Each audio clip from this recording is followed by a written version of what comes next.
nawapongeza sana kamisheni ya ngumi za kulipwa kwa kuanzisha Semi Pro League, kwa sababu tumekuwa tunakutana na changamoto kadhaa. Siku za hivi karibuni unakuta mabondia wanaenda kwenye pro lakini hawajapita kwenye amateur. Kwa hiyo tumekuwa tukikutana na matatizo ya kiafya, ubora wa mabondia unakuwa sio mzuri sana. Sasa kitendo cha wao kuwaza kuanzisha Semi Pro League ni jambo kubwa zaidi, kwa sababu sasa watapimwa vizuri kwamba umeshapigana kwenye amateur, wameridhika kule kwamba uko vizuri, unakuja unapitishwa kwenye, inakuwa ni kama chujio la kukupeleka kwenye professional. Sasa ni kitu ambacho ni kizuri, kwa sababu kwanza kitatengeneza mabondia wazuri, lakini pili kitaondoa ile sintofahamu ya mtu kuibuka alikoibuka na kwenda moja kwa moja kujikuta anacheza professional, kumbe bado hajapikwa vizuri. Kwa nawapongeza sana kamisheni.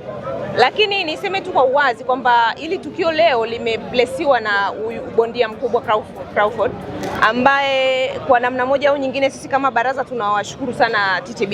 TTB ndo wamemfinance ujio wa huyu mgeni kwa sababu ya kuchachusha masuala ya utalii.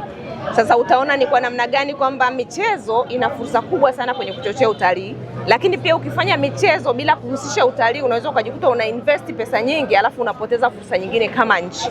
Kwa nchi ikitaka kunufaika vizuri na fursa za utalii inabidi itumie michezo, lakini michezo nayo ikitaka kupimwa katika uchumi wa, yani kwamba imechangia nini kwenye pato la nchi, ni lazima upime kwa kuangalia, je, katika hao watu shughuli za michezo tunazozifanya kwa kiasi gani zinachangia masuala ya utalii.